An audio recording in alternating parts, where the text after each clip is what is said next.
Muito bom dia, boa tarde, boa noite, seja bem-vindo ao canal. E hoje a gente vai falar sobre talentos, sobre recursos. Será que você tem multiplicado seus talentos? Será que você tem talentos? Será que você tem muito talento? Será que você tem pouco talento? Fica comigo até o final do vídeo e a gente vai descobrir tudo isso. Para a gente entender sobre esse tema e destrinchar tudo o que precisa, vamos abrir lá em Mateus, no capítulo 25, no versículo 14 até o 30. É uma parábola bem conhecida, a parábola dos talentos. Espero que você abra aí comigo e vamos ler junto.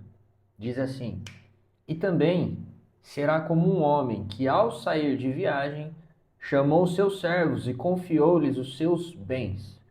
A um deu 5 talentos, a outro 2, e a outro 1. A cada um de acordo com sua capacidade. Em seguida, partiu de viagem. O que havia recebido 5 talentos saiu imediatamente, aplicou-os e ganhou mais 5. Também o que tinha 2 talentos ganhou mais 2. Mas o que tinha recebido 1 talento saiu, cavou um buraco no chão e escondeu o dinheiro do seu senhor. Depois de muito tempo, o senhor daqueles servos voltou e acertou contas com eles. O que tinha recebido 5 talentos trouxe outros 5 e disse: O senhor me confiou 5 talentos. Veja, eu ganhei mais 5. O senhor respondeu: Muito bem, servo bom e fiel. Você foi fiel no pouco e eu porei você sobre o muito. Venha e participe da alegria do seu senhor. Veio também o que tinha recebido 2 talentos e disse: O senhor me confiou 2 talentos. Veja, eu ganhei mais 2. O senhor respondeu: Muito bem, servo bom e fiel. Você foi fiel no pouco e eu porei sobre o muito. Venha e participe da alegria do seu senhor. Por fim, veio o que tinha recebido 1 talento e disse: Eu sabia que o senhor é um homem severo, que colhe onde não plantou e junta onde não semeou. Por isso, tive medo. Saí e escondi o seu talento no chão. Veja, está aqui o que lhe pertence. O Senhor respondeu: Servo mau e negligente. Se você sabia que eu colho onde não plantei e junto onde não semeei, então você deveria ter confiado meu dinheiro aos banqueiros, para que quando eu voltasse, o recebesse de volta com juros. Tirem o talento dele e entreguem-no ao que tem 10. Pois a quem tem, mais será dado, e terá em grande quantidade. Mas quem não tem, até o que tem será tirado. E lancem fora o servo inútil nas trevas, onde haverá choro e ranger de dentes. Para a gente entender um pouco do contexto, a parábola fala de um senhor que sai de viagem, mas deixa alguns itens com alguns servos, que são chamados talentos. Para a gente entender um pouco, talento, no contexto histórico do texto, ali, o que Jesus estava querendo dizer na literalidade do texto, era que 1 talento na época era uma unidade de medida para 6.000 denários. Um denário equivalia a um dia de trabalho. Então era uma unidade de medida de pagamento, de dinheiro. E se a gente fizer umas contas rápidas aqui, 1 talento, então, sendo 6.000 dias de trabalhos, isso dá algo mais ou menos perto de 20 anos de trabalho. Então, se 1 talento já é muito, né? A ideia é que Jesus está falando assim: eu estou usando a parábola aqui e estou colocando muito dinheiro nas mãos dos meus servos. Então, 1 talento já é muito dinheiro. 5 talentos é uma fortuna absurda, que valeria ali a 100 anos de trabalho.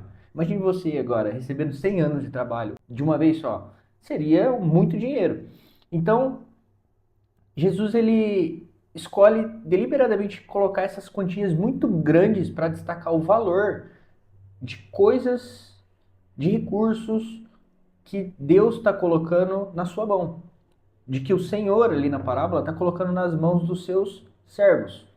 Então, nessa parábola, o Senhor da parábola é Deus e Jesus, obviamente, que saiu de viagem, mas vai voltar. Então, ele está num período, entre aspas, ausente, mas ele vai voltar. E os servos da parábola somos nós.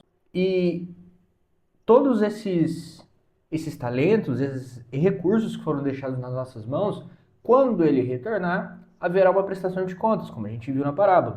Mas se na parábola de Jesus 1 talento significava uma unidade de medida de dinheiro, E para nós, será que significa só dinheiro mesmo?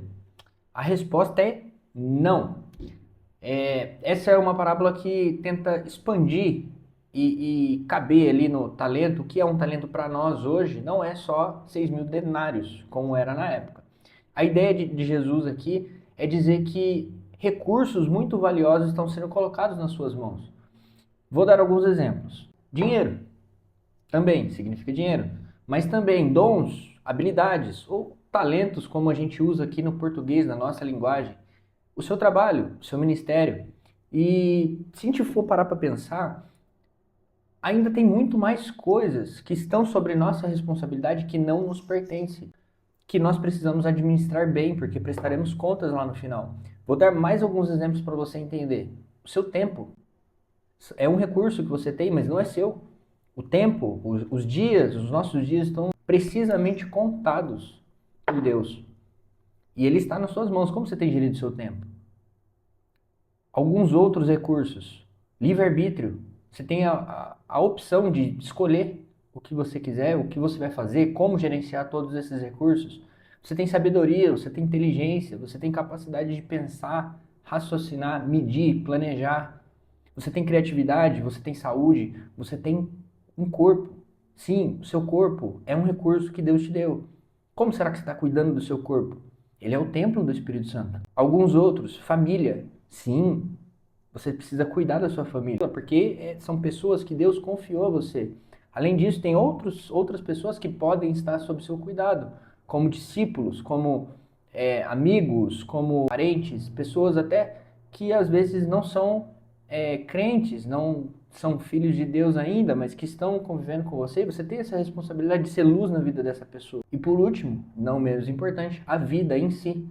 A nossa vida não pertence a nós. Jesus, ele próprio fala, eu sou o caminho, a verdade e a vida. Ele é a própria vida. Então essa vida nossa, na verdade, é dele. E a gente está gerenciando aqui. Na carta de Romanos, é dito, no capítulo 11, no verso 36, dele, por ele e para ele são todas as coisas. Isso é exatamente o que essa parábola também conecta muito bem, porque tudo, todas as coisas, não são algumas coisas, não são poucas coisas, não são muitas coisas, são todas as coisas.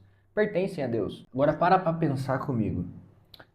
Se um talento valia bastante na parábola, e a ideia de Jesus era enfatizar esse valor, imagine todos esses que eu citei aqui, tantos outros mais que a gente tem, que a gente nunca para pensar que são talentos, são coisas, são recursos que foram colocados nas nossas mãos, e que a mesma regra da parábola vale para todos esses.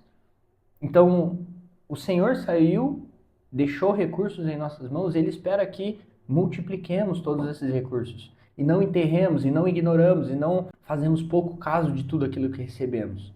Eu vejo que muitas vezes a gente olha como talento, no sentido da palavra, do português mesmo, né? Talento. Então, fulano tem talento para música, fulano tem talento para cantar, fulano tem talento de artista, por aí vai. Mas a realidade é que é muito mais abrangente que isso. Mesmo que você não tenha visivelmente talvez talento nenhum em nenhuma área muito específica, você é cheio de talentos. Esses talentos precisam ser multiplicados. Mas precisamos entender alguns pontos para entender como funciona essa multiplicação, porque a própria parábola nos dá a resposta e o restante das escrituras também. Então, o primeiro ponto que eu consigo observar é que a multiplicação ela é progressiva. Veja, nós sabemos que o servo que recebeu 2 talentos, ele terminou com 4. O que recebeu 5 talentos, terminou com 10. E ele ainda no final recebeu mais um talento, que é daquele servo que tinha um só e que não multiplicou. E no verso 19, fala especificamente assim, depois de muito tempo, o senhor daquele servo voltou. Então, a gente pode entender que implicitamente Jesus está dizendo o seguinte, a multiplicação desses talentos não é instantânea. O que tinha 5 não virou 10 depois que ele ganhou ali, acabou de ganhar os talentos, ele já multiplicou para 10. Ele demorou muito tempo para sair de 5, chegar em 10. Assim como que saiu de 2 e chegou em 4. Essa multiplicação é progressiva. A gente tem que entender que existe um processo. Então, implicitamente, o texto está dizendo que houve trabalho, houve administração, houve tempo, houve perseverança nesse processo. E o texto também usa o termo investir. Você já investiu hoje para colher amanhã? Não. Por quê? Porque não é assim que funciona, existe um processo. Todo investimento tende a ser de longo prazo. Todo investimento precisa, quanto melhor o investimento, mais longo prazo é. Então existe esse processo e a parábola está dizendo, vocês vão multiplicar, sejam fiéis, tenham perseverança, mas acreditem, porque exige tempo, exige esse esforço, exige essa dedicação de cada servo. Agora olha comigo, em 1 Coríntios, no capítulo 3, no verso 6 e 7, Paulo escreve assim: eu plantei, Apolo regou, mas Deus é quem dava o crescimento. De modo que nem o que planta é coisa alguma, nem o que rega, mas Deus que dá o crescimento. Ou seja, Paulo tinha entendido esse princípio, ele estava explicando ali o seguinte, naquele contexto ali, ele está dizendo, não importa quem planta, não importa quem rega, no final, Deus faz crescer todas as coisas e a gente depende dele. A gente tem esses recursos nas nossas mãos, mas a gente não vai dar resultado e multiplicar sozinhos.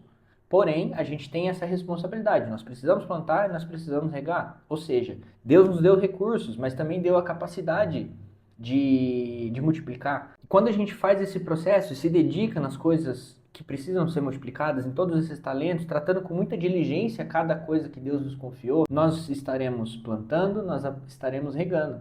Mas não precisamos nos preocupar e ficar ansiosos para colher, para ter um resultado, porque a colheita pertence ao Senhor, o crescimento pertence ao Senhor. Quer ver alguns exemplos? Às vezes a gente ora por um emprego e a gente quer um emprego, a gente quer uma posição específica, ou a gente está desempregado e quer um emprego qualquer que seja, mas a gente não para enviar um currículo, não para fazer a nossa parte.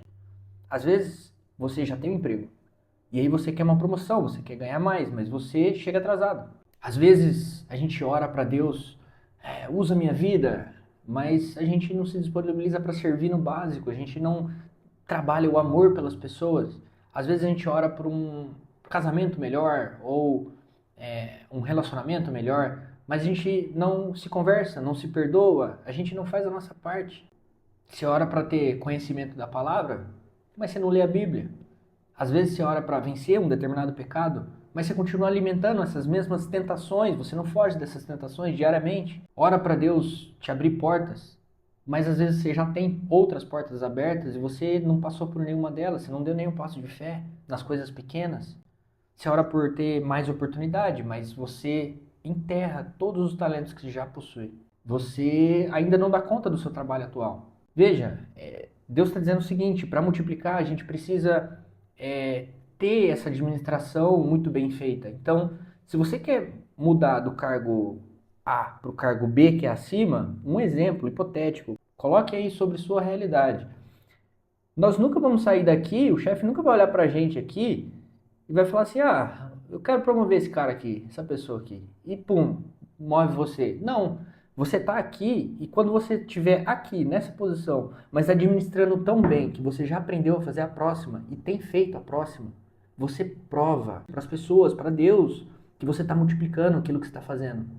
E Deus vai preencher essa lacuna. No momento certo, Ele dará o crescimento. E vale também para todos os outros aspectos da nossa vida. Não é só para trabalho, dinheiro, mas vale para todos esses recursos que a gente está falando aqui. Um outro ponto muito importante que a gente precisa olhar aqui é que o primeiro e o segundo servo, aquele que recebeu 5 e o que recebeu 2, foi chamado de servo bom e fiel. Então eles conseguiram trabalhar os talentos, multiplicaram e no final todo mundo ficou feliz. Mas existe um erro do terceiro servo e esse a gente precisa olhar com muito cuidado. Porque o terceiro servo, observa, ele não pegou os talentos e perdeu. Ele não pegou os talentos e gastou extravagantemente em vícios, em crime, em talvez desperdiçando. Não, ele simplesmente enterrou. Ele só não multiplicou, ele continuou com esse talento, ele continuou aquilo que Deus confiou para ele, estava na mão dele, mas ele não fez nada com aquilo. Ele não produziu nenhum fruto. E aí o texto enfatiza. Por quê? O servo diz, tive medo. E o problema não é só a preguiça ou a falta de visão para poder trabalhar e multiplicar esses talentos. Ele teve uma lógica distorcida. Esse medo, ele teve uma raiz, é uma lógica distorcida de quem o Senhor era. Porque ele mesmo diz: eu sabia que o Senhor é um homem severo, que colhe onde não plantou e junta onde não semeou. Por isso tive medo. Saí e escondi o talento. O medo, ele paralisa. Nós não podemos ficar com esse medo e deixar ele nos governar. Cristo morreu na cruz, ressuscitou e nos deu vida e vida em abundância. Nós temos toda a possibilidade de multiplicar os talentos se nós estivermos com Ele. Pelo sangue de Cristo, nós somos livres de todo e qualquer medo. Quando o medo vier, nós temos autoridade para repreender, nós temos autoridade para poder seguir fazendo aquilo que Deus nos chamou para fazer. Mas veja, a raiz do medo é uma distorção de quem o Senhor era. Então nós precisamos ter muito cuidado e estar próximos do Senhor cada dia mais para conhecê-lo, para poder realmente conhecer quem Deus é. Porque se nós tivermos uma visão distorcida de quem Deus é, isso causará sérios problemas com o medo. Isso vai travar toda a multiplicação de talentos. E isso gera um efeito colateral imenso, porque lá no final prestaremos conta sobre tudo isso. Para a gente concluir, e talvez esse seja o ponto mais importante e interessante dessa parábola, é que ao final dela, nessa prestação de contas, ocorre algo muito interessante, porque o Senhor diz assim para os servos: foste fiel no pouco, sobre o muito te colocarei. Ele fala isso para aqueles servos que conseguiram multiplicar os talentos que foram confiados a eles. E esse é um princípio que funciona justamente na própria multiplicação e ainda em vida aqui na Terra. Quando a gente é fiel no pouco, como a gente deu exemplos ali do trabalho, então a gente está sendo fiel nesse trabalho, a gente consegue justamente multiplicar, porque a gente tem sido fiel nesse pouco e a gente vai crescendo progressivamente. Mas nesse caso, ainda existe uma camada a mais que muita gente não percebe, que é a seguinte: no contexto de fim dos tempos, quando o Senhor fala foste fiel no pouco, ele está dizendo o seguinte: tudo isso que eu te confiei, tudo isso que você multiplicou, é pouco, porque ele só fala isso no retorno, quando ele retornou para a prestação de contas, ou seja, o final dos tempos. E no final dos tempos ele fala: sobre o muito te colocarei. Então, se um talento é um valor extraordinário, como a gente viu aqui vários exemplos, e todos esses pertencem a Deus, e nós, como vimos aqui diversos exemplos, temos incontáveis talentos, muito mais do que os servos da parábola. Tudo isso o Senhor diz que é pouco. Amados, o Senhor está dizendo aqui que todos esses talentos, e Jesus usou esse valor extraordinário, muito grande, para nos explicar isso também, comparado ao que está por vir, é pouco. Comparado à glória futura que participaremos com Cristo Jesus, tudo isso aqui é pouco. E veja, a gente não pode, não faz nenhum sentido Deus nos dar o muito se a gente não conseguiu cuidar do pouco. Essa parábola explica muito sobre isso. Foste fiel no pouco, então você conseguiu administrar esse pouco, você conseguiu multiplicar, você foi diligente, você foi perseverante em tudo aquilo que eu te confiei, você permaneceu comigo e multiplicou. Agora, existe um muito para eu te colocar. Um dia, esse Senhor voltará. Quando ele retornar, a pergunta não vai ser quantos talentos você recebeu, quantos recursos você recebeu, mas a pergunta vai ser: o que você fez com tudo aquilo que eu te confiei? O que você fez com tantos recursos que eu te dei? Para concluir o vídeo, deixe seu like, deixe seu comentário aí embaixo. Escreve aí quais são os talentos que você não imaginava que tinha. Para pensar agora aí. Quais são os talentos que eu tenho, que eu nunca parei para pensar, e talvez por não ter noção de que era um talento, de que era algo, um recurso que eu preciso multiplicar, que talvez você esteja sendo negligente como terceiro servo. Então escreve aí os talentos que você precisa multiplicar e fica como lição de casa para você pegar, listar todos os recursos, tantos mais quantos você conseguir pensar aí em oração, lendo a palavra ou parando para pensar, meditando sobre esse vídeo, esse assunto, essa parábola. Tudo aquilo que você precisa administrar melhor, tudo aquilo que você precisa fazer a sua parte para poder multiplicar. Eu espero que esse vídeo tenha te ajudado, que você tenha entendido que a gente somos ricos em recursos, em tantas coisas que a gente precisa administrar, e todo esse potencial de administração vem do Senhor. Se estivermos com Ele, nos caminhos dele, nós conseguiremos multiplicar e fazer bom uso dessa vida passageira que a gente tem aqui na Terra. E no retorno, nós seremos agraciados com algo ainda muito maior. Espero que esse vídeo tenha te abençoado. Beijo na próxima. Até!